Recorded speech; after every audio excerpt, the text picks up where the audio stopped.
नमस्कार, मुद्दा देख रहे हैं आप और मैं हूं आपके साथ ज्योति सांगवान। हरियाणा विधानसभा के चुनाव को लेकर हरियाणा में सियासी बिसात बिछ चुकी है। सत्ता पक्ष और विपक्ष एक दूसरे के कार्यकाल को लेकर हिसाब मांग रहे हैं। महेंद्रगढ़ में ओबीसी सम्मेलन के दौरान केंद्रीय मंत्री अमित शाह ने ओबीसी समाज के लिए वादों का पिटारा खोला तो भूपेंद्र हुड्डा और कांग्रेस को लेकर हमलावर वो नजर आए। वहीं पूर्व मुख्यमंत्री हुड्डा ने भी सरकार को घेरा है। चर्चा हम करने वाले हैं, एक रिपोर्ट आपको दिखाते हैं।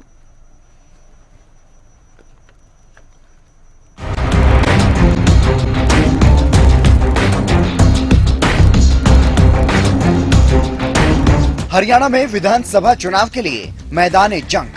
हरियाणा में बिछने लगी सियासी बिसात। नेताजी मांग रहे एक दूसरे के कार्यकाल का हिसाब। जीत की रणनीति, समीकरणों और गुणा भाग के बीच बीजेपी के चाणक्य अमित शाह ने हरियाणा के रण में दूसरी बार हुंकार भरी और ललकारा सीधे मुख्य विपक्षी दल कांग्रेस को। महेंद्रगढ़ के ओबीसी सम्मेलन को संबोधित करने के दौरान शाह ने जहां ओबीसी समाज के लिए वादों का पिटारा खोला, तो वहीं हरियाणा के सबसे बड़े वोट बैंक ओबीसी समाज को रिझाते भी नजर आए। नायब सैनी को मुख्यमंत्री बनाना हो या फिर उनके फेस पर विधानसभा चुनाव लड़ना, अमित शाह ने इन बातों को लेकर के कई बड़ी बातें कही कि हमने हरियाणा में एक बीसी के बेटे को गरीब घर से, नायब सिंह जी खड़े हो जाइए, जोर से ताली बजाइए नायब सिंह जी के लिए। एक बीसी के बेटे को हरियाणा का मुख्यमंत्री बनाया है। अब इनके नेतृत्व में हरियाणा आगे बढ़ेगा। जैसे जैसे चुनाव की घड़ी नजदीक आ रही है, आरोप प्रत्यारोप हो या फिर एक दूसरे के कार्यकाल के हिसाब की मांग, जनता को रिझाने के लिए हर सियासी दल एड़ी चोटी का जोर लगा रहा है। कांग्रेस जहां हरियाणा मांगे हिसाब अभियान के तहत महंगाई, रोजगार और उपचार, विकास की रफ्तार समेत बीजेपी से कई महत्वपूर्ण सवालों पर जवाब मांग रही है, तो वहीं हैट्रिक लगाने की तैयारी में जुटी बीजेपी और बीजेपी हाईकमान शाह हो या मुख्यमंत्री नायब सैनी या फिर हरियाणा बीजेपी के नए बॉस मोहनलाल बड़ोली, कांग्रेस पर जमकर हमलावर हैं। साल तक सरकार ने क्या किया, हरियाणा के लोग जवाब मांगे। जो प्रदेश प्रति व्यक्ति आए, प्रति व्यक्ति निवेश, कानून व्यवस्था में, नौकरी देने में, खेल खिलाड़ियों में नंबर 1 था, कि 10 साल में प्रदेश को कहाँ पहुँचाया इन्होंने। बेरोजगारी में नंबर 1 है, महंगाई में पूरा प्रदेश असुरक्षित, तो ना सोशल प्रोग्रेसिव इंडेक्स है उसमें केंद्र का है, उसमें असुरक्षित डिक्लेयर किया गया हरियाणा को। और खेल खिलाड़ी तो आप देख रहे हो क्या दुर्गति नीति गई और उनकी जो अपमानित हुई हमारी बेटियां, उनको अब तक न्याय नहीं मिला। तो ये आपके सामने हुड्डा साहब ने घोषणा की है, हरियाणा के गांव-गांव जाकर कांग्रेसी हिसाब मांगेगा। हिसाब मांगे हरियाणा। हुड्डा साहब, हम क्यों डेबिट रखें? मैं तो हिसाब लेकर आया हूं और यहां से चुनौती देता हूं हुड्डा साहब, हमारे 10 साल और आपके 10 साल का हिसाब लेकर हरियाणा की जनता के पास जाइए। और आज मैं हरियाणा के भाजपा के एक-एक कार्यकर्ता का आह्वान करना चाहता हूं। हिसाब वो क्या मांगेंगे, हम लेकर जाएंगे। हुड्डा साहब सुन लीजिए, मैं बनिया का बेटा हूं, पाई पाई का हिसाब लेकर आया हूं, पाई पाई का हिसाब। या मुख्यमंत्री नायब सैनी, कारवादी पार्टियों के संरक्षण में सिर्फ उनके नाते रिश्तेदार फलते फूलते रहे हैं। उन्होंने भ्रष्टाचार, भाई भतीजावाद और क्षेत्रवाद को बढ़ावा देने का काम ये किया है।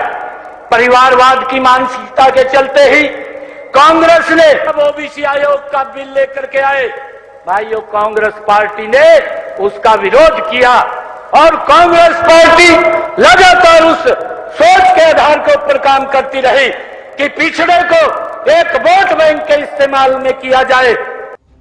जहां पूर्व सीएम हुड्डा जीत की ताल ठोक रहे हैं, तो हरियाणा बीजेपी के बॉस मोहनलाल बड़ोली भी कह चुके हैं कि हुड्डा साहब कांट की हांडी बार बार नहीं चढ़ती।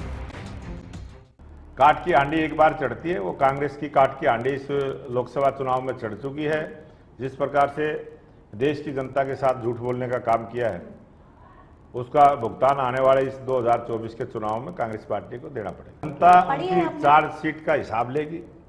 जनता जो 10 साल तक हरियाणा प्रदेश की जनता के साथ छलावा किया है उसका हिसाब लेगी। नहीं, वो और तो चार्जशीट भारतीय जनता पार्टी की सरकार के खिलाफ वो है। जो जनता ने चार्जशीट उनके खिलाफ भी बना रखी है। भले ही सत्ता पक्ष और विपक्ष एक दूसरे से कार्यकाल का हिसाब मांग रहे हों, अपनी अपनी जीत की ताल ठोक रहे हों, प्रदेश में किसकी सरकार बनेगी, क्या बीजेपी हैट्रिक लगाने में सफल होगी या कांग्रेस पार्टी 10 साल बाद कमबैक करेगी, हर सियासी दल का बही खाता देखकर इसका फैसला जनता को करना है। Bureau report, Haryana news. चलिए चर्चा की शुरुआत करें, उससे पहले रुक करते हैं एक बड़ी खबर का। दिल्ली से बड़ी खबर आपको बता रहे हैं। दिल्ली में राष्ट्रीय राजमार्ग परियोजनाओं की समीक्षा बैठक, केंद्रीय मंत्री नितिन गडकरी की अध्यक्षता में बैठक हो रही है। बैठक में हरियाणा के सीएम नायब सैनी भी शामिल हैं। तो बैठक की तस्वीरें भी हम आपको दिखा रहे हैं। केंद्रीय राज्य मंत्री अजय टम्टा भी इस बैठक में शामिल हैं। केंद्र, हरियाणा और एनएचएआई के अधिकारी भी बैठक में मौजूद हैं। तो दिल्ली से ये बड़ी खबर, ये बड़ी जानकारी। केंद्रीय मंत्री नितिन गडकरी बैठक ले रहे हैं, हरियाणा के सीएम नायब सैनी भी इस बैठक में शामिल होने पहुंचे हैं। तो इसमें केंद्र, हरियाणा और एनएचएआई के अधिकारी भी मौजूद हैं। राष्ट्रीय राजमार्ग परियोजनाओं की समीक्षा इस बैठक के जरिए की जा रही है। तो ये बड़ी खबर दिल्ली से आपको दें।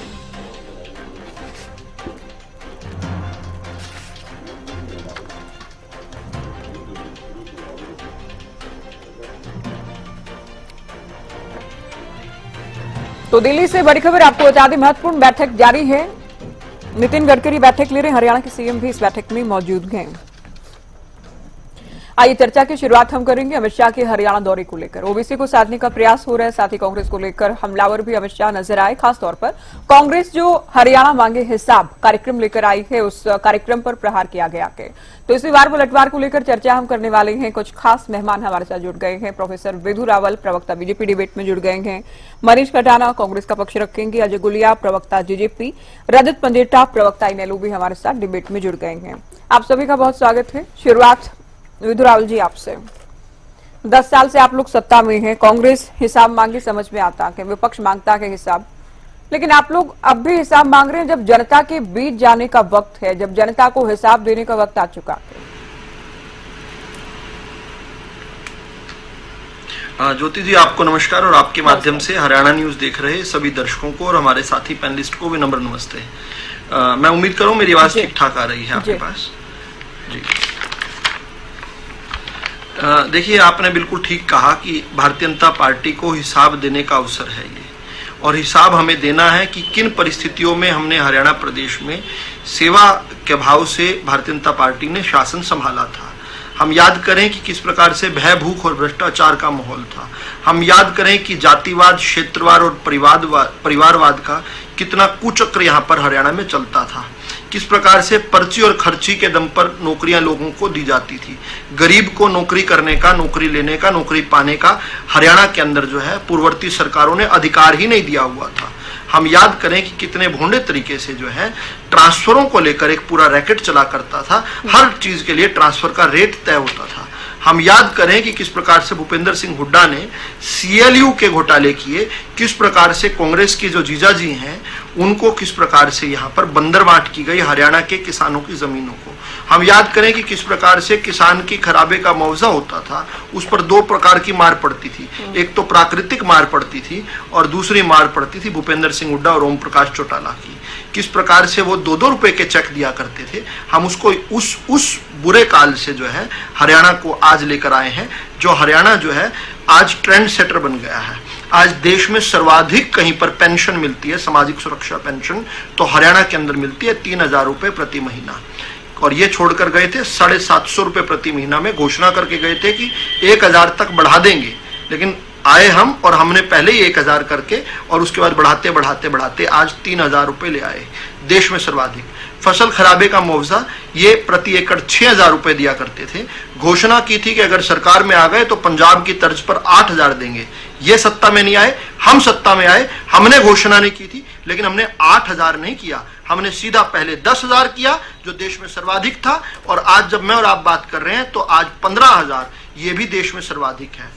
किस प्रकार से ये एक दाना भी फसलों का एमएसपी पर नहीं खरीदते थे, आज 14-14 फसलें भारतीय जनता पार्टी की सरकार 14-14 फसलें एमएसपी पर खरीदती है और किसान के खाते में उसका भुगतान होता है।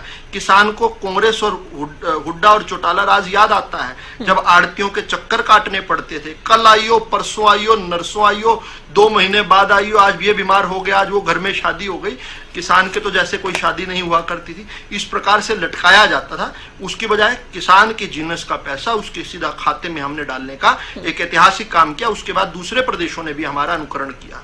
भावांतर भरपाई, 1 रुपया इन्होंने कभी भावांतर भरपाई का दिया हो? इनके समय आलू और टमाटर को किसान सड़क पर फेंक दिया करता था, हमने आकर भावांतर भरपाई योजना भी लागू की और सैकड़ों करोड़ रुपया जो है किसानों आपने को कांग्रेस की चार्जशीट पढ़ी है क्या, जिसमें 15 सवाल पूछे गए हैं? विजय रावल जी, 15 सवाल जो पूछे गए हैं, करप्शन में हरियाणा को नंबर 1 बता रहे हैं, बेरोजगारी में नंबर 1 बता रहे हैं, क्राइम में नंबर 1 बता रहे हैं, एससी ओबीसी को नजरअंदाज किया गया, आरक्षण खत्म करने का प्रयास कर रहे हैं, बहुत सारे बीच गए। 51 रुपए पेंशन नहीं हो पाया, 75% आरक्षण किन्हीं भी कारणों से नहीं हो पाया, नहीं दे पाए ना प्राइवेट सेक्टर में आप लोग।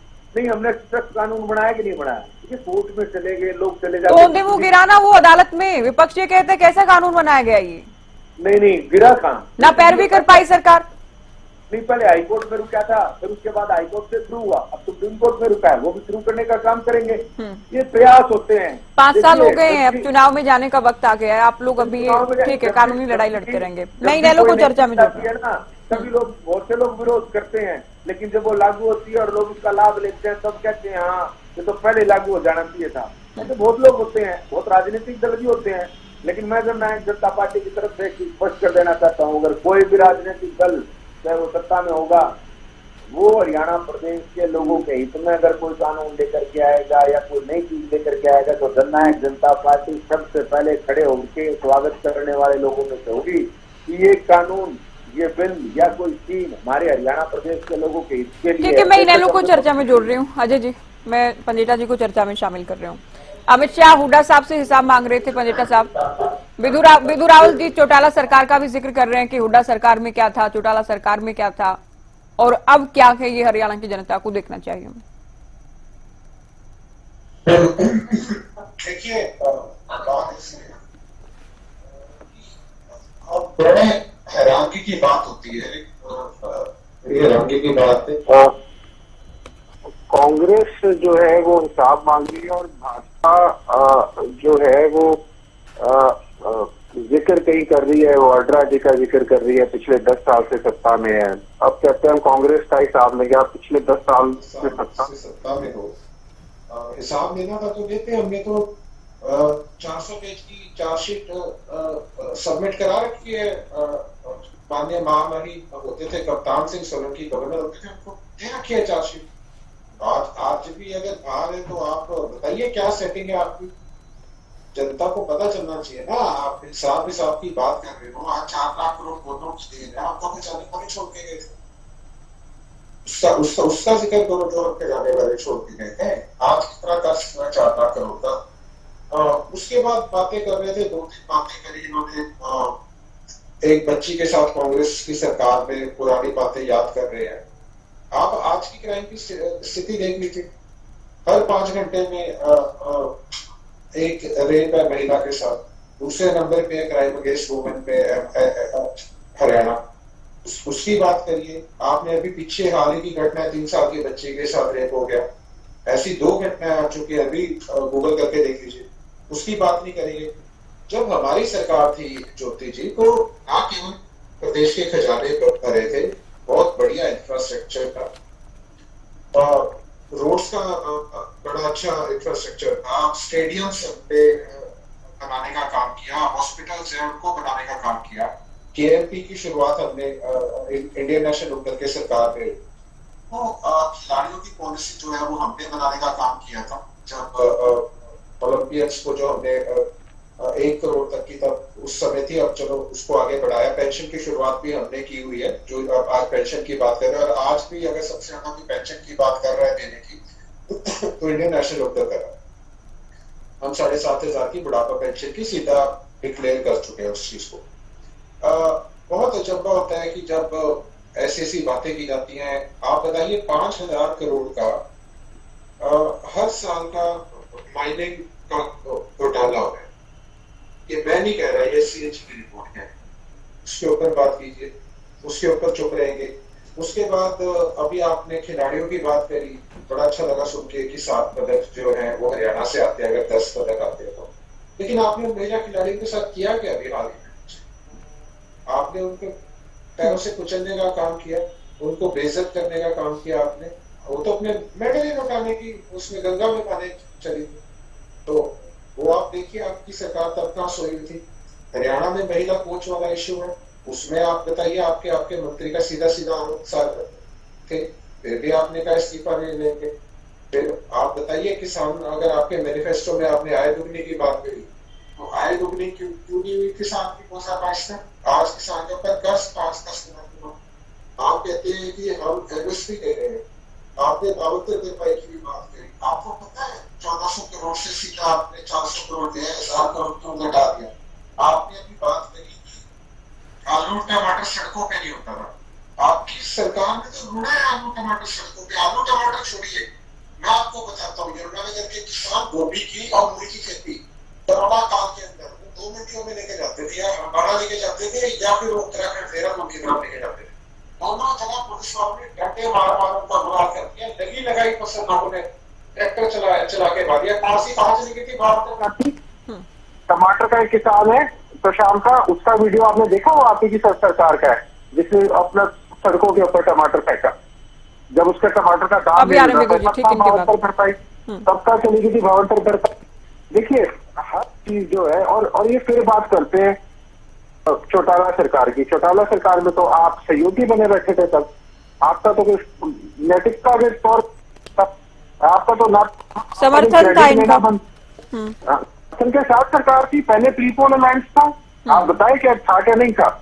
5 एमपीएमएल से 5 इनके थे, 7 रह के सरकार चलाई। आखिरी के 6 महीने जब बाय डिफॉल्ट अगर किसी इस्तीफा देता है तो वो टाइम पे ही उसका होता है। अब ये कहते ना, उंगली की कहावतें जरूर बनी है, उंगली कटा के शहीद बन जाना। उनको पता है कि इलेक्शन साथ ही होगा, उस टाइम पे जाके इस्तीफा दिया था जब ये पूरे 90 के 90 जो आम चुनाव होगा, जनरल इलेक्शन होगा, उसके साथ क्यों नहीं किए आप पहले? अगर इतनी आपको इंडियन नेशनल लोकदल से तकलीफ थी, शुरुआत से इस्तीफा दे देते। मुश्किल से इनको इतनी सीटें दी थी, अपने दम पे अपने आप को इतना बड़ा समझते हैं। मात्र 6 सीट जीत के आए थे।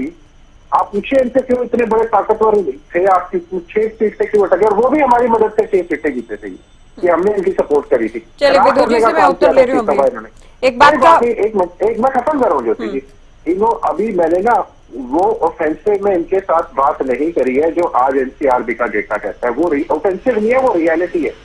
आज आप एनसीआरबी का डेटा उठा लीजिए, क्राइम का एनसीआरबी का डेटा उठा लीजिए कि आज 51 स्टूडेंट सुसाइड कर रहे हैं हर रोज।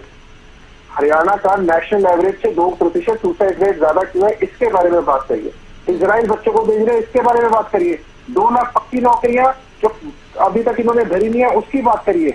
HKRN से भर्तियां कर रहे हैं। अरे कंपनी लॉ के अंदर रजिस्टर्ड है HKRN, क्या अकाउंटेबिलिटी बोर्ड है, कोई कमीशन है, क्यों नहीं बनाया?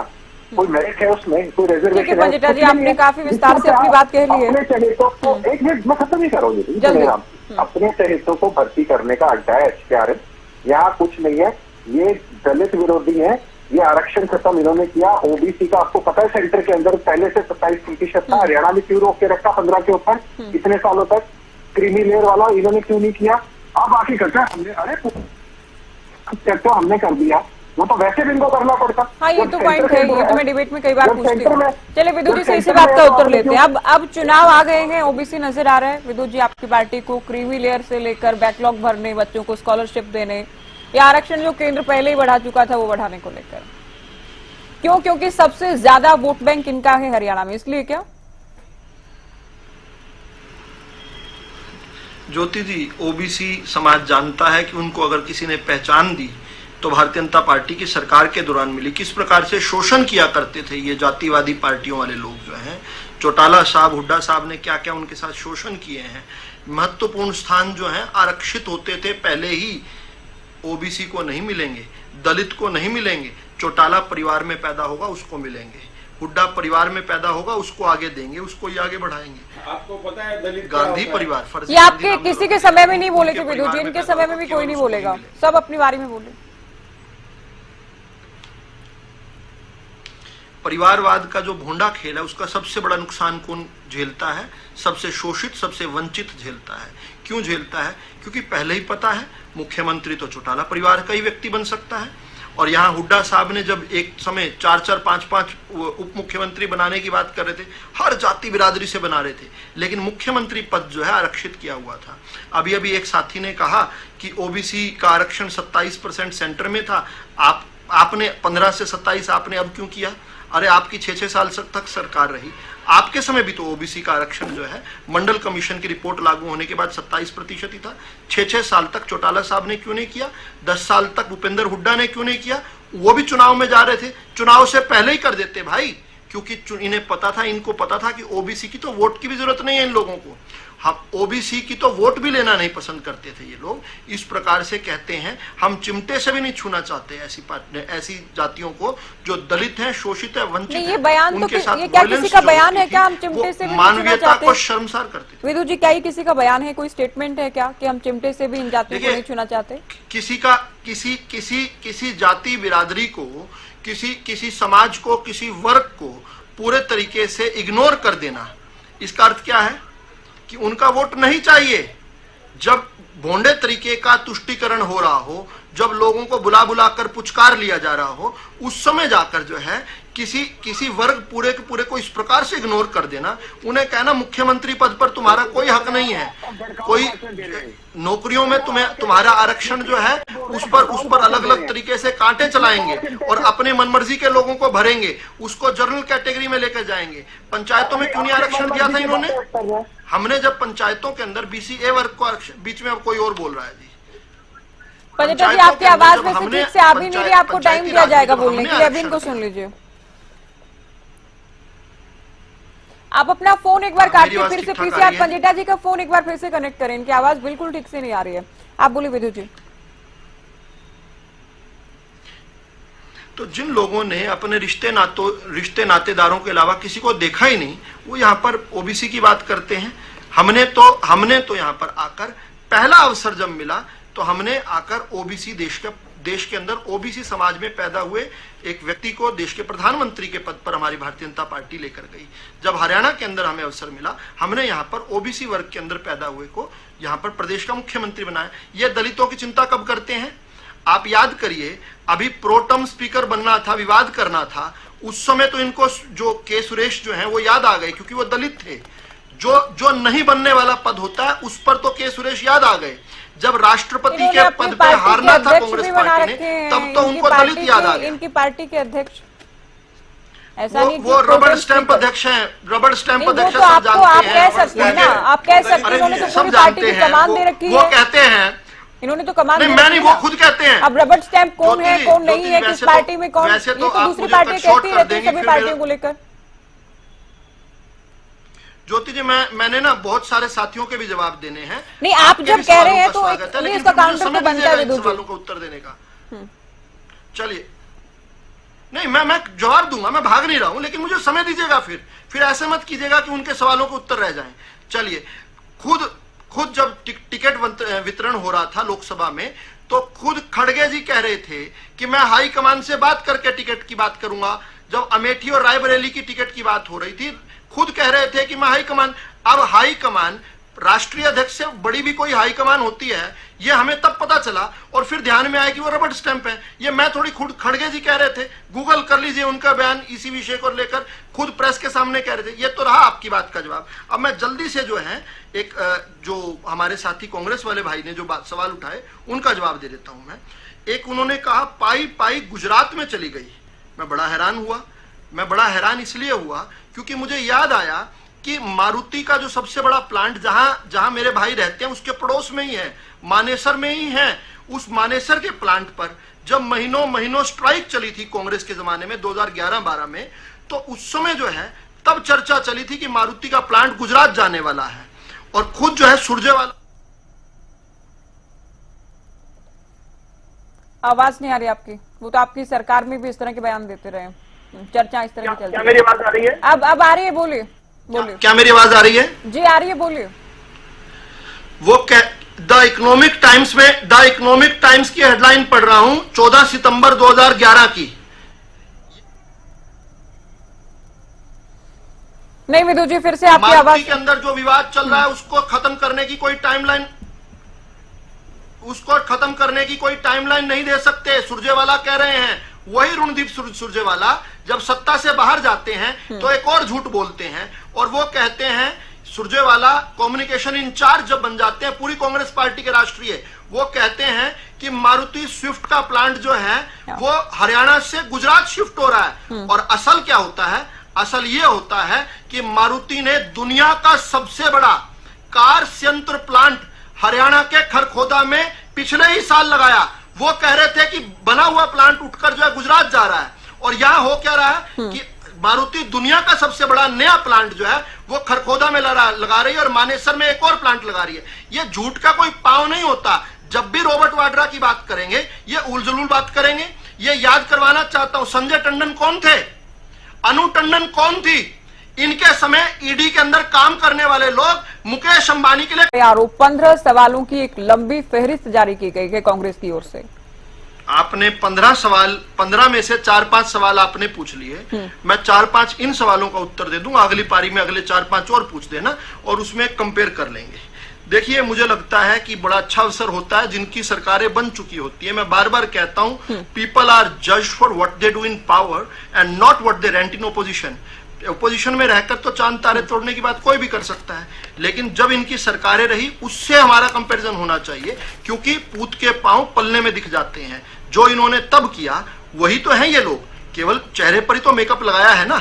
इसी प्रकार से जिनकी हरियाणा में सरकार नहीं बनी, पंजाब में जिनकी सरकार है, उनसे हरियाणा का कंपेयर कर लीजिए या तो अभी का कंपेयर। तो सीधा सीधा बात करते हैं। आपने सीधा सीधा भ्रष्टाचार की बात कही। भ्रष्टाचार किसका बोलबाला था? भूपेंद्र सिंह हुड्डा आज 6 मामलों में कोर्ट से जमानत पर छूटे हुए हैं। उन पर चार्जशीट तो उन पर होने वाली है, वो आज दूसरों की चार्जशीट लिए घूम रहे हैं। हमने भ्रष्टाचार का अंत किया है, एक तरह से भ्रष्टाचार को न्यून स्तर पर लेकर आए और मेहनत कर रहे हैं। थोड़ा बहुत जो बचा उसको भी खत्म करके रहेंगे। और किस प्रकार से रॉबर्ट वाड्रा को जमीन देना क्या भ्रष्टाचार नहीं था? किस प्रकार सेक्शन 4 और सेक्शन 6 लगाया करते थे, ये भ्रष्टाचार नहीं था? क्राइम की बात ये करते हैं। क्राइम का मेरे सामने एक रिपोर्ट आई, मैं बताना चाहता हूं कि कई बार शॉर्ट मेमोरी रहा करती है। किस प्रकार से भूपेंद्र हुड्डा के समय जो है एक 6 साल की बच्ची, 2012 में गुड़गांव की घटना है, एक 6 साल की बच्ची का किस प्रकार से चॉकलेट के देने के लालच में उसका जबरन बलात्कार किया था और उसके अपराधी पकड़े नहीं गए थे। ये रिपोर्ट है, कांग्रेस के फेवरेट चैनल है एनडीटीवी, उस एनडीटीवी की रिपोर्ट है, 2012 की रिपोर्ट है। 6 year old lured with chocolate and raped in Gurgaon. और साथ में अगली लाइन में लिखते हैं 19th rape in Haryana in a month, 19वां वो बलात्कार था। हम याद करें किस प्रकार पूरे का पूरे गांव का पलायन करवा देते थे। SC/ST की बात करते हैं, पूरे का पूरा गांव जो है, मिर्चपुर कांड भूल गए हैं क्या लोग? किस प्रकार से गोहाना के अंदर कांड किया था, इन्होंने भूल गए हैं क्या लोग? कंडेले के बाहर किस प्रकार से क्या वहां पर दुर्गति हुई थी, भूल गए हैं क्या लोग? ये सब जो है इनके मुंह पर जो है कालिक पोतते हैं, लेकिन ये चाहे निकल कर आ रहे हैं। मैं जल्दी से अपनी वो बात पूरी कर दूंगा, क्योंकि वो चार्जशीट की बात कर रहे हैं, हम वर्कशीट की बात कर रहे हैं, और आवश्यक है उनसे कंपेयर करते हुए वो ये एक कोई सूचांक बताएं जिसमें वो हमसे बेहतर रहे और उसमें आकर तथ्यात्मक तौर पर हमसे कंपैरिजन करें। क्या बिजली दिया करते थे ये लोग? आजकल जीरी लगा रहे हैं हम लोग। क्या इस समय 4 थर्मल प्लांट हमने लगाए, न्यूक्लियर प्लांट हमने लगाया, आप लोगों ने प्लांट बंद कर दिए, क्या क्या आरोप? 5 प्लांट बंद हुए, 5 प्लांट बंद हुए हुड्डा के शासनकाल में। आप कहते हैं अभी राम राज्य आगे आए, 4 लगाए। सुनिए, कभी आदर्श स्थिति थी, अब हालात बिगड़ गए हैं। अभी मैं कांग्रेस को चर्चा में शामिल करूंगी, अगले राउंड में सुनेंगे आपको।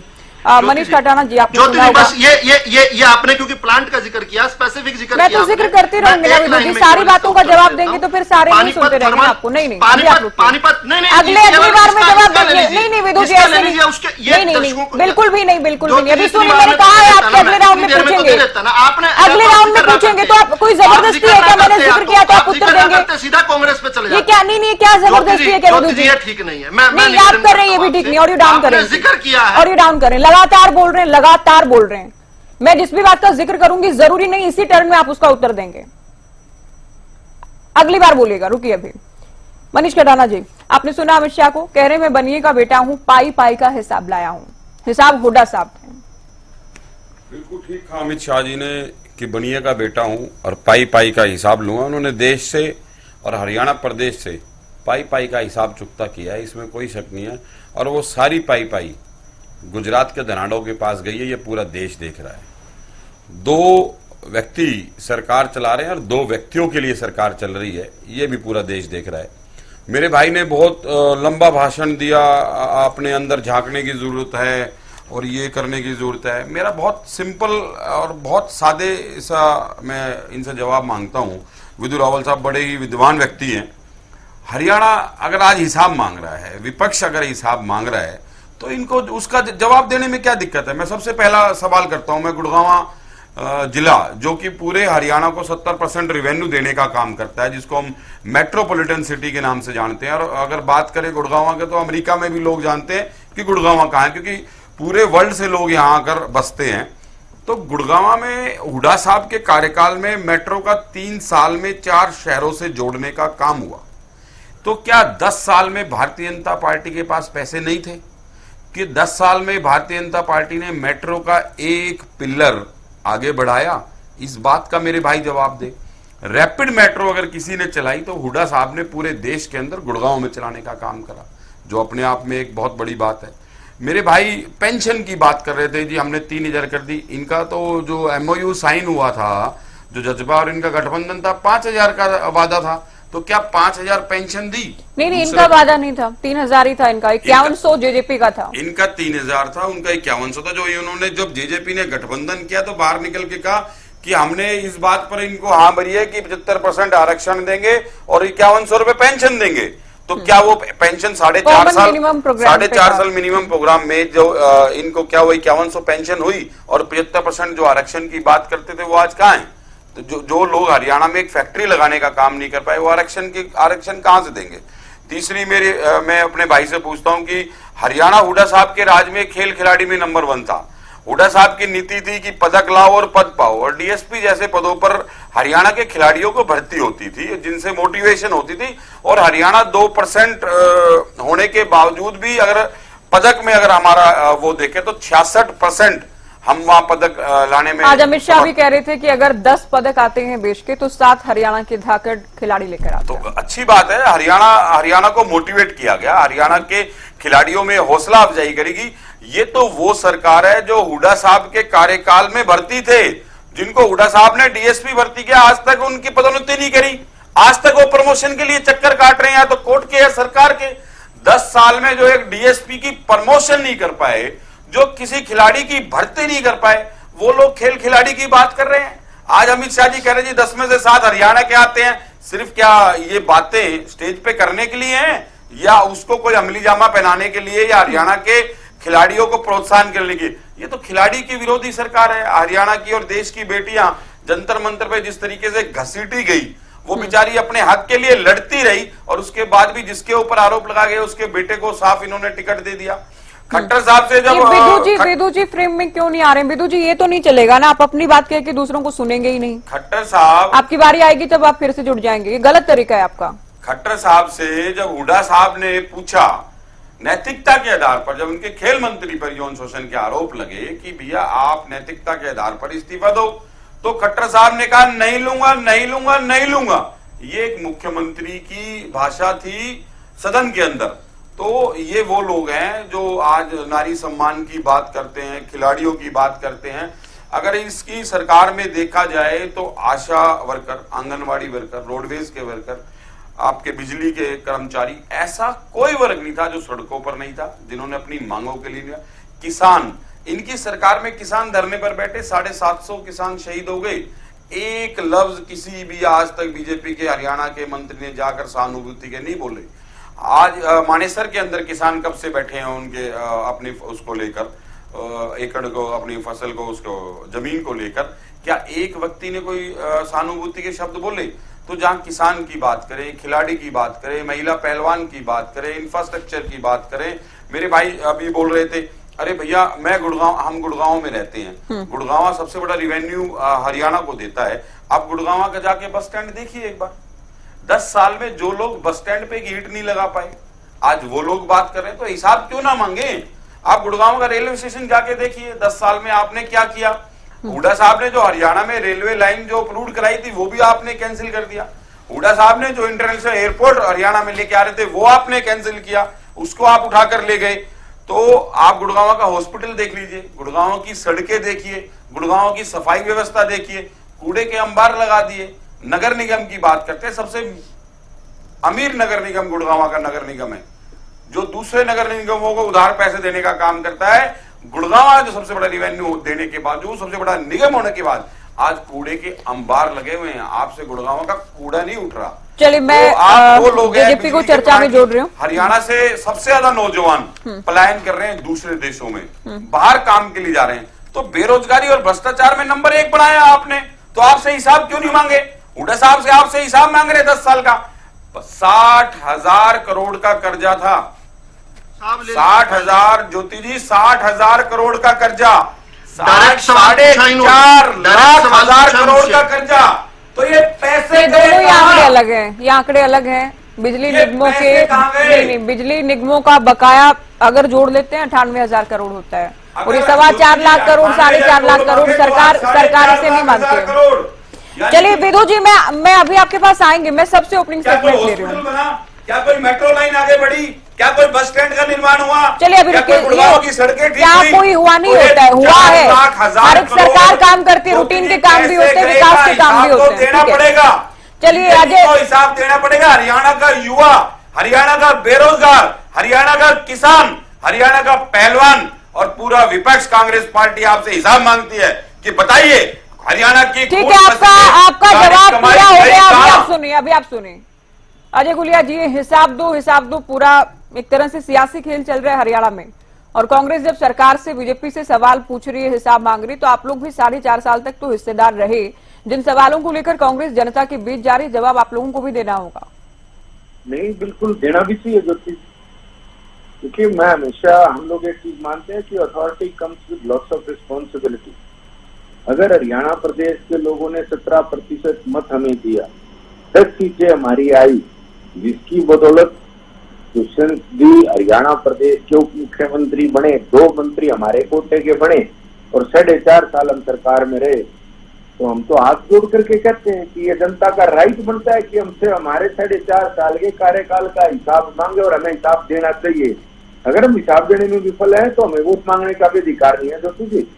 हमें हिसाब देना पड़ेगा, और देते हैं, और बिल्कुल देंगे। और दुष्यंत जी तो लोगों के बीच में जाकर के हिसाब भी दे रहे हैं। देखिए 10 सीटें हमारी थी, दुष्यंत जी मुख्यमंत्री बने, सबसे पहला काम ये किया कि किसान के खाते में सीधा पैसे। देखिए प्रधानमंत्री ने किया या दुष्यंत ने किया? सबसे पहले हरियाणा प्रदेश के अंदर ये काम हुआ कि किसान की फसल का 48 घंटे के अंदर फसल का पैसा जो है ट्रांसफर वाली, ये तो ऐसा है नहीं कि एक्सक्लूसिवली दुष्यंत ने किया है। और हरियाणा सरकार में आप मान नहीं रहे कि हरियाणा सरकार ने किया, ये दुष्यंत ने किया, आप ये मान रहे हैं? देखिए ज्योति जी, मैं तो उस समय की डिबेट से आपसे बेहतर कौन जानता हूँ। आप तो रोज डिबेट करती हैं। ये तो दूसरे दल थे, इसका विरोध करते थे, और प्रदेशों में नहीं हुआ था। राजस्थान में इनकी सरकार थी तब नहीं हुआ। मैं तो ऑन रिकॉर्ड की बात कर रहा हूँ। अगर मैं अपने तथ्यों में कहीं गलत पाया गया ज्योति जी, ये चैनल पर आना छोड़ दूंगा मैं। ये उस वक्त की बात है जब इसको लागू करने जा रहे थे, सब लोग विरोध कर रहे थे। राजस्थान ने तो नहीं करा, फिर हरियाणा में किसानों के खाते में सीधा पैसा गया, और किसानों को परेशानी भी हुई, क्योंकि नई चीज कोई आती है, किसी के डाटा अपडेट नहीं थे, किसी का बैंक अकाउंट अपडेट नहीं था, तो किसानों को कुछ परेशानी हुई। लेकिन उसके बाद किसानों ने देखा कि सीधा हमारा पैसा हमारे खाते में आ रहा है, इससे बेहतर क्या हो सकता है। किसानों ने स्वागत किया, और दूसरे प्रदेशों के मुख्यमंत्रियों ने कहा कि तो बहुत अच्छी स्कीम हम भी लागू करेंगे। उसके बाद उन्होंने भी लागू करने का काम किया। दूसरी चीज दो तीन मैं कहता हूँ कि आधी आबादी को, देखिए महिलाओं को इस देश के अंदर आधी आबादी महिलाओं की है। आधी आबादी को पंचायत के चुनाव में, जिला परिषद के चुनाव में, ब्लॉक समिति के चुनाव में चुनाव लड़ने का अधिकार देने वाला राज्य हरियाणा प्रदेश। दुष्यंत जी की सोच थी कि महिलाओं को आगे लेकर के आना है, महिलाओं के बिना इस देश की प्रगति संभव नहीं है, उनकी ये सोच थी। उसके बाद राशन के डिपो में जो हमारी माताएं बहनें गांव में रहती हैं, अगर उनको 33% हिस्सेदारी राशन के डिपो में मिलेगी, डिपो होल्डर वो बनेंगी, तो वो अपने घर को अच्छे से मैनेज कर पाएंगी। 2 पैसे उनके हाथ में होंगे तो अपने घर परिवार का इज्जत के साथ गुजर बसर वो कर पाएंगी। ये सोच थी। देखिए मैं हमेशा एक चीज, हम लोग एक चीज मान करके चलते हैं ज्योति जी, कि हम 100 काम करने चलते हैं तो नहीं पूरे होते। अपने व्यक्तिगत जीवन में भी हम सारे काम अपने पूरे नहीं कर पाते। सार्वजनिक जीवन में अगर कोई राजनीतिक दल का नेतृत्व कर रहा है या किसी प्रदेश का नेतृत्व कर रहा है, वो सारी चीजें वो पूरी हो नहीं पाती। अगर मैं मानता हूँ बहुत किस्मत वाला होगा कोई, अगर वो सारी चीजें जो विजन लेके चलता है वो सारी चीजें पूरी करे, वो तो ब्लेसिंग है। लेकिन बीसी भाइयों को 8% की जो हिस्सेदारी दी गई राजनीति के अंदर, चुनाव के अंदर, पंचायत के चुनाव में, तो ये एक नजीर है, एक नजीर है। हाँ, एक फैसले का हमें मलाल है, एक फैसले का हमें मलाल है कि हमारी सोच, और जब सरकार का गठन हुआ था ये सोच को लेकर के चले थे कि जब सरकार का अंतिम वर्ष होगा तो पेंशन को 5100 रुपए करने का काम करेंगे। वो परिस्थितियां कैसी रही कि हम उसको ले नहीं पाए, उसको वहां तक लेके नहीं जा पाए, इसका मलाल है हमें, दुख है, इसकी पीड़ा। दो प्रमुख मुद्दे थे, उन दोनों में ही आप लोग फेल रहे हैं। 5100 रुपए पेंशन, 75% आरक्षण। देखिए ज्योति जी, मैं एक बात तो सुनो, अब जो हरियाणा सरकार की उपलब्धियां हैं वो तो आपने ठीक है अपनी झोली में डाल ली कि हाँ ये हमने किया, ये दुष्यंत ने किया है, ये किया ही दुष्यंत ने है, ये कहीं नहीं हुआ देश में, इससे पहले कहीं नहीं हुआ दुनिया में, दुष्यंत ने किया है। लेकिन जो आपके मैनिफेस्टो में जो बड़े बड़े वादे थे जिनको लेकर आप जनता की काम करने चले गए, इनके ईडी की जॉब को रिजेक्ट करके, और उसके बाद उनके ऊपर से कार्रवाइयां नहीं हुई। ये आज अडानी अंबानी चिल्लाते हैं, लेकिन ये आज का विषय नहीं है। आज के विषय पर जल्दी से ले आता हूं। ये कहते हैं गुड़गांव में मेट्रो को विस्तार किया हमने, और कहते हैं उसके बाद पैसा खत्म हो गया था। तो इनको बता देना चाहता हूं, जब तक 2014 तक इनकी सरकार रही, मेट्रो पूरे देश में केवल 5 शहरों में चलती थी। आज मोदी के शासन में 20 शहरों में चलती है। हरियाणा में क्या हुआ मेट्रो को लेकर? 19 किलोमीटर मोदी के राज में हरियाणा को कितना चरण में विस्तार हो गया था। सुनिए, एक मिनट सुनिए ज्योति जी, आप सवाल खड़ा करेंगे फिर चले जाएंगे आगे, ये गलत है बात। मैं सवाल तो खड़ा करूंगी, मैं सवाल पूछूंगी, और 1 घंटे में सुनिए मनीष कटाना जी साथ साथ क्यों बोल रहे हैं, मैं 1 घंटे में डिबेट को वाइंड अप भी करूंगी। आप मुझे डिबेट करनी मत सिखाइए विदु जी, मैं आपको नहीं बता रही प्रवक्ता को कैसे बात रखनी चाहिए। अब मैं सवाल पूछूंगी चली जाऊंगी, मेरी अपनी मजबूरियां हैं, मुझे 1 घंटे में डिबेट करनी है, तो फिर मैं टेप लगाकर टेप लगा लेती हूँ, मैं बोलूंगी ही नहीं, मैं पूछूंगी ही नहीं, मैं कहूंगी ही नहीं। आप ये चाहते हैं आपका उत्तर दे दूं? एक शब्द का उत्तर नहीं। आपको जितना समय दिया जाए उसमें अपनी बात कहा। मनीष कटाना जी क्यों साथ साथ बोल रहे हैं? आपको जितना टाइम दिया जाए उसमें अपनी बात कहा कीजिए, उसमें अपनी बात कहा कीजिए। हमेशा ये मत कहा कीजिए बात रह गई, बात पूरी नहीं हो पाई, समय नहीं मिला। आप तो ये दबाव डालते ना कि आपसे सवाल ही ना पूछा जाए। पूरी करनी आवश्यक है। देख, आपने ज्योति जी, ये कोई तरीका ठीक नहीं। आप सवाल पूछिए लेकिन फिर सब्र रखिए जवाब लेने का। तो यही तो बात है ना, आप एक शब्द कह दिया जाए तो आप कहते हैं मुझे तो जवाब देना ही देना। ये तरीका आपका भी गलत है विदु जी, इस पर भी कभी सोचिएगा। देना ही है, ये जरूरी है देना। आपने कोई शब्द कहा तो मेरे लिए नहीं, जरूरी आप नहीं बताएंगे ना, जरूरी मैं बताऊंगी, जरूरी मैं बताऊंगी विदु जी मुझे जवाब लेना है कि नहीं। अरे जरूर, न्याय नहीं है ये ज्योति जी। अच्छा, मुझे अब 1 मिनट से हम बिना बात का झगड़ा कर रहे हैं। ठीक है, न्याय औरों के साथ भी नहीं है ना, फिर इतना टाइम आप ले लेते हैं, औरों के साथ न्याय नहीं है। ज्योति जी जल्दी से खत्म कर रहे हैं, मुझे मांगकर 1 मिनट दे दीजिए। बोलिए। एक तो मेट्रो शब्द का मतलब समझ लीजिए।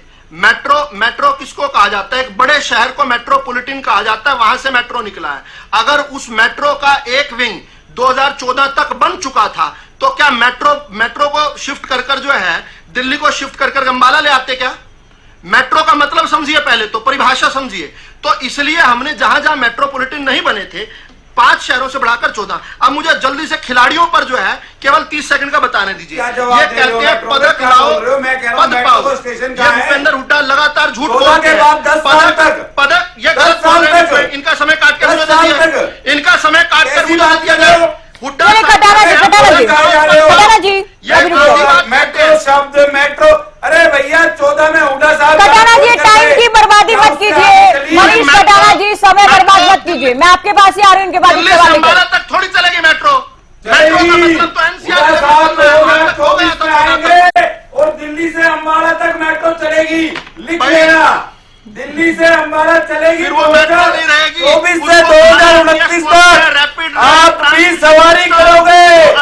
दिल्ली से मनीष कटाना जी 5 साल में दिल्ली से अंबाला चलेगी मेट्रो। आप इनके साथ साथ बोल रही हैं, आपने तो इनके साथ साथ बोल के अपना समय ले लिया है। अब मैं जेजेपी से लास्ट कमेंट ले लेती हूँ, आपने काफी समय बर्बाद कर दिया मेट्रो को। मनीष कटाना जी क्या परेशानी है? मनीष कटाना जी, विदु मधु जी आप भी रुकिए सर, अभी रुकिए, मैं निवेदन कर रही हूँ। अजय जी आपका लास्ट कमेंट। मनीष कटाना जी आप खूब समय बर्बाद कर चुके हैं बीच में बोलकर, मैं जेजेपी से सवाल कर रही हूँ अभी। हाँ जी ज्योति जी, लास्ट कमेंट आपका। अभी जो हिसाब लेने की बातें हो रही है, ठीक है आपने उपलब्धियां सारी कह दी कि हमारी झोली में आ रही है, जो आरोप लगा रही है कांग्रेस, करप्शन को लेकर बातें हो रही है, नशे को लेकर बातें हो रही है, क्राइम को लेकर बातें हो रही है, उसकी भी कोई जिम्मेदारी लेंगे आप लोग? नहीं बिल्कुल ज्योति जी, देखिए अगर सरकार में हम लोग थे तो कोई अगर हरियाणा प्रदेश के अंदर कोई अप्रिय घटना भी हुई है तो उसकी जिम्मेवारी भी हमारी है। देखिए हमने प्रयास किया कि हर चीज को रेवेन्यू को मैक्सिमम तक ले जाए और हरियाणा प्रदेश के लॉस को मिनिमाइज करने का हमने प्रयास किया।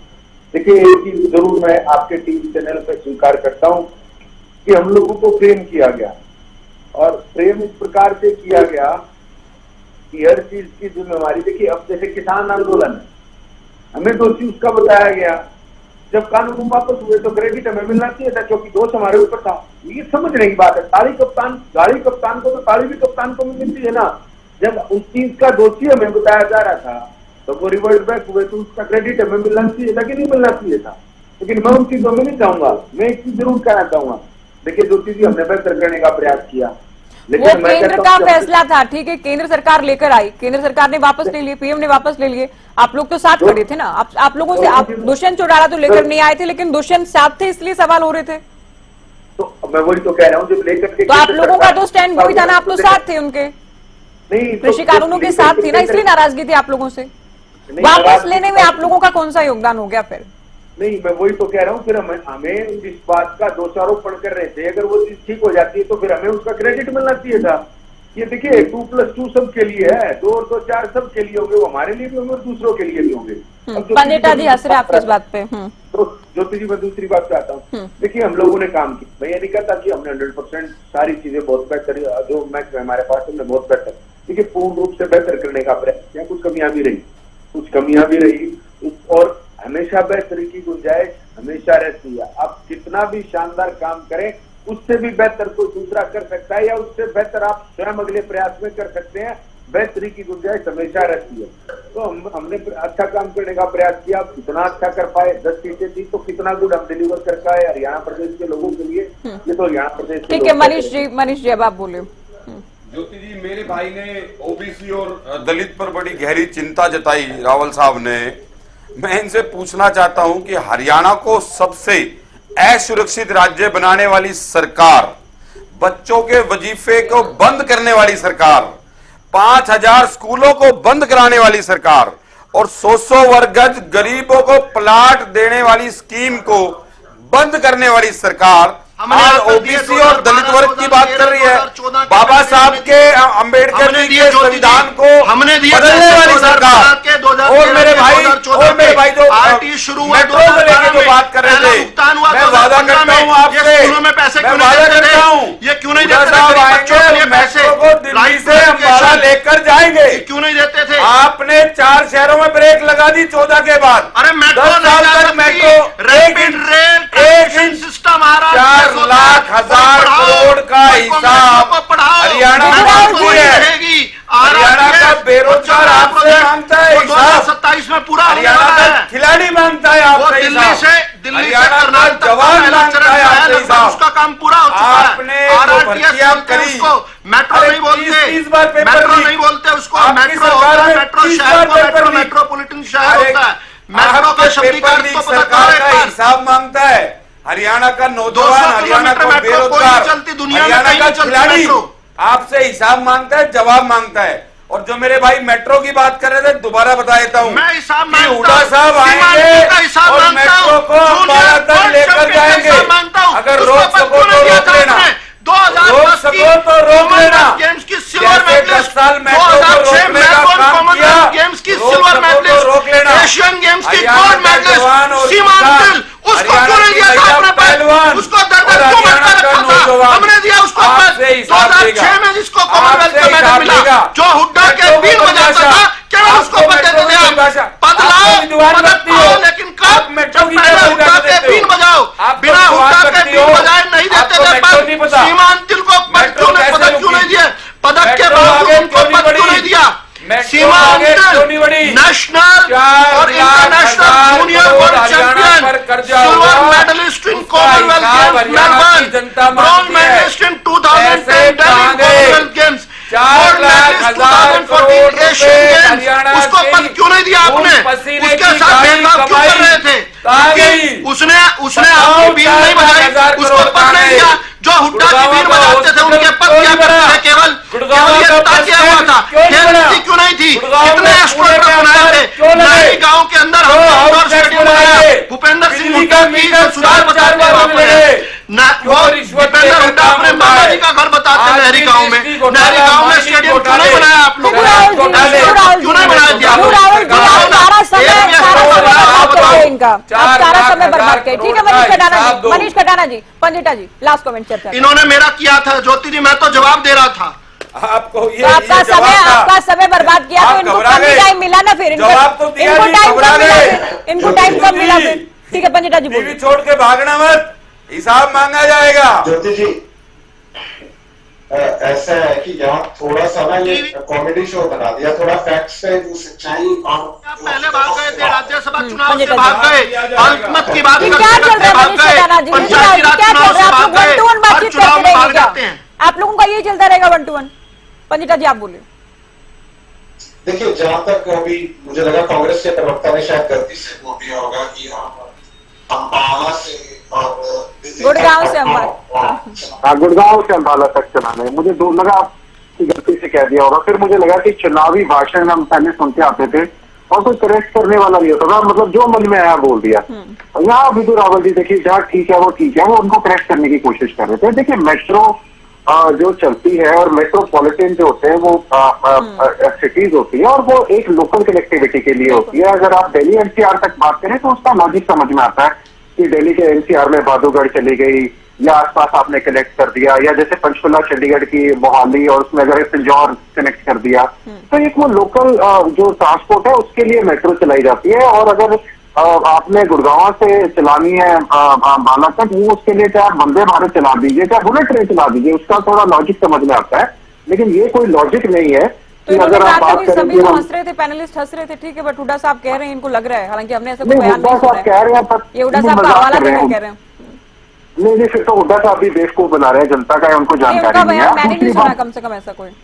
अब दूसरी बात आती है विधु रावल जी ने कहा कि बड़ा जोर लगा के कहा कि गुजरात में मारुति नहीं जा रही है कंपनी सुजुकी। तो मैं उनकी जानकारी के लिए बता देता हूँ कि 35,000 करोड़ का सेकंड मैन्युफैक्चरिंग प्लांट जो है वो गुजरात में जा चुका है। 30,000 करोड़ उसमें इन्वेस्ट होगा, उसमें फोर्थ प्रोडक्शन लाइन होगी, क्योंकि जो ईवी की कैपेसिटी है वो आज 7.5 लाख यूनिट जो है, 7.5 लाख गाड़ियां जो है वो बनाने की कैपेसिटी है। उस कैपेसिटी को उन्होंने 10 लाख गाड़ियां बनाने तक करना है। ये पूरी की पूरी रिपोर्ट है, इसको मैं पूरा का पूरा सारा मैंने डिटेल में नोट किया हुआ है। ये फैक्ट है कि गुजरात सेकेंड प्लांट जो है मैन्युफैक्चरिंग प्लांट वो गुजरात में जा चुका है। अब बात आती है, इन दोनों को करेक्ट कर दिया मैंने, जहां विधु जी ठीक थे वहां उनको मैंने कर दिया, जहां पे कांग्रेस के प्रवक्ता किससे गलती हुई वो भी मैंने करेक्ट कर दिया। अब बात आती है, आप क्यों हंस रहे थे, आपने कहा जब जजपा के प्रवक्ता बोले थे। देखिए जजपा के प्रवक्ता को एक समझ जाना चाहिए, एक कहावत है अंग्रेजी में, इग्नोरेंस इज ब्लिस। तो जब ये कानूनों के ऊपर बात करते हैं तब आपने भी कहा, पूरा हरियाणा में ये आम चर्चा थी कि आप सत्ता को तब आपने ठोकर मार देनी चाहिए थी कि किसान विरोधी फैसला है, नहीं मारी, इन्होंने चुपके रहे। उसके बाद उसके पक्ष में, मतलब जब 3 काले कानून आए, इनको मैं थोड़ा सा याद कराता हूँ कि जब 3 काले कानून आए थे तो 3 काले कानूनों के पक्ष में जजपा ने ट्रैक्टर रैली निकालने का काम किया था कि ये सही है। इनको मैं कोट कर दूं, हमेशा साथ देते रहे। इनके नेता दुष्यंत चौटाला ने, नेशनल चैनल है मीडिया का एक आज तक, उसके ऊपर, अब तो वो जो एंकर है दुनिया में नहीं रहे, उनके साथ उनकी एक बाइट है और उन्होंने जब एंकर ने सवाल पूछा ये काले कानून है, आप भी इनको काला कानून मानते हैं, तो दुष्यंत चौटाला ने ऊपर से ये जवाब दिया था, मैंने कब कहा कि ये काले कानून है, आप कोट करके बताइए मैंने कब उनको कहा ये काले कानून है, मैं तो कभी नहीं कहा ये काले कानून है। यानी तब ये उन काले कानूनों के पक्ष में थे और आज ये बातें कर रहे हैं कि हम थोड़ी ना लेके आए थे, हम तो विरोध में थे या पक्ष में थे। देखिए ऐसी बातें जनता सब जानती है, झूठी दोगली बातें नहीं करनी चाहिए। फिर जो जब किसान पिट रहे थे, डंडे लग रहे थे किसानों को, जो पहला लाठीचार्ज हुआ तब ये सत्ता के साथ रहे, जब रेसलर पिट रहे थे तब सत्ता के साथ रहे, जब कहीं भी किसानों की बात आई तब ये सत्ता के साथ रहे, हमेशा सत्ता के साथ चिपके रहे, आखिरी समय तक ये सत्ता के साथ चिपके रहे। और अगर सीएम जो है, चलिए शुक्रिया सभी का। अगर माफी के साथ विदुराल जी, आगे समय नहीं है चर्चा के लिए। आप सभी का बहुत शुक्रिया चर्चा में शामिल होने के लिए। तो अमित शाह ने जो हिसाब भूपेंद्र हुड्डा कांग्रेस से मांगा कि उसे लेकर हमने चर्चा की। फिलहाल दीजिए इजाजत, नमस्कार।